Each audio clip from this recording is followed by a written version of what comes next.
We're setting up a ramp to do a walk-in package install. Here's a sheet, and we've put a piece of wood just underneath the opening for the girls to walk up. Alright, here's our little bottle of Swarm Commander. It's not absolutely mandatory that you use it, but it's just one extra step to help in the process. And you can see we've weighted down the sheet with some rocks. And we're just going to spray just a little bit at the entrance. See, one little spritz, not the whole bottle. Okay, we have 19 frames, and we've removed one frame just to give us room to manipulate the other frames. We're installing a package into an empty Valhalla.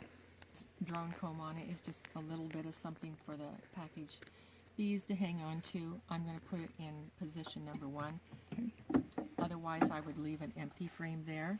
Okay. I'm going to follow it with some other comb. This is worker cell, and it also some room for them to start building their comb. That was frame number 2. This is frame number 3. Number 3. This is older comb. It has a little bit of some bee bread on it, nectar, but it's only a couple of years old. Naomi, could you lift up that one again? Frame number 3, if you'll notice on the right hand side and in the center and all the way on the left, there's plenty of room for those bees to travel from frame to frame. This is a frame that has no foundation in it, and the girls decide where they want their hiking trails to be. This is frame 4, right next to it. Again, foundationless, an older frame. You see some bee bread. You can see that. And it just allows the ladies that are coming in from package to not have to work quite so hard to create their home. And that was frame number 4. And the next frame that I have is, I'm going to put an empty in front of it. I'm going to use this. I'm going to use it as their blocker board and also their feeder. Okay. In place of syrup. And again, this is a sokermat used in place of syrup. You can see where the bees from the last colony were enjoying it, and it's going to be used effectively as a blocker board. And I'm going to take this one and put it in front of it. All right. And that is their space. Mama.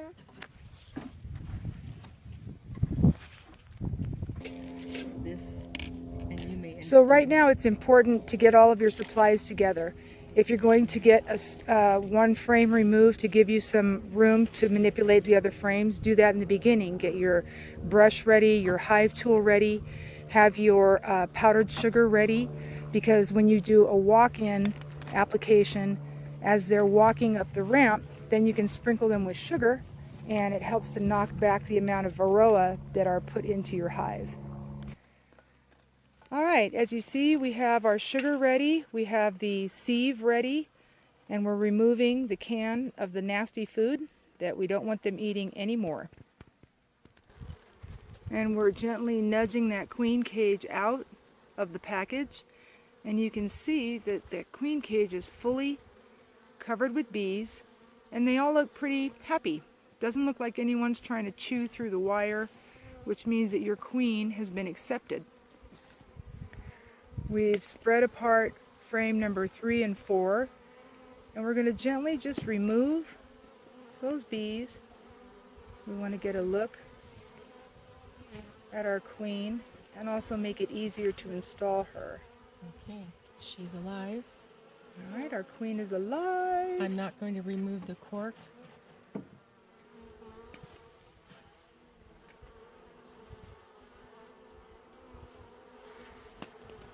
And it's good to twist that little metal, the metal holder thing, rather than twist the box, so that your queen is in the right position, making it easier to attach it to the top of the frame.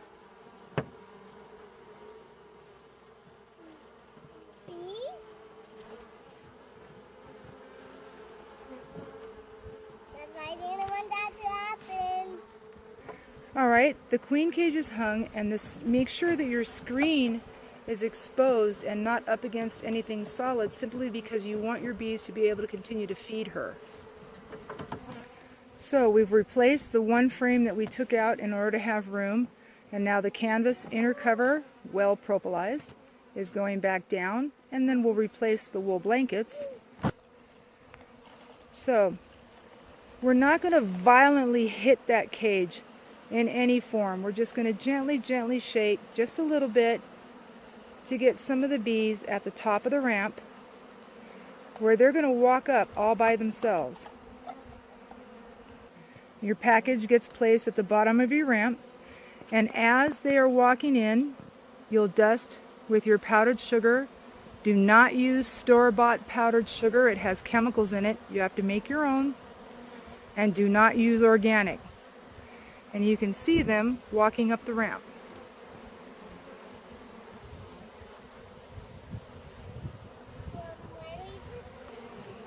Now if you look inside, you can see that the bees are trying to carefully make their way out of that hole and join their sisters. And they can hear them. Now I don't know if you can hear these bees. That's an industrious sound. That's not an angry or I want to kill you sound. And as you see at the entrance, there they are, climbing right into that hive where their queen is waiting and they can smell her.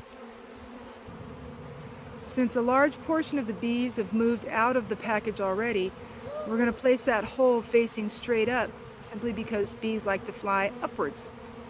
They'll be able to leave that package more easily. And there's Avery with her own little drone. Now if you look right here, you can see that there's varroa that have already dropped off of the bees.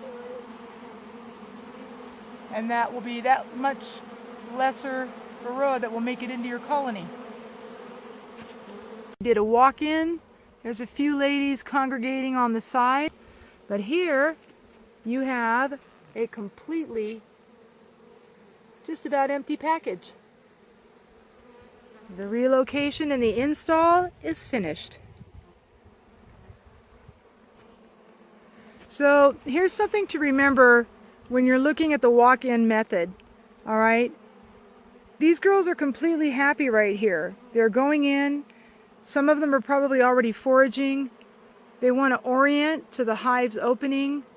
They want to discover and travel and do all those things that bees or honeybees are supposed to be doing.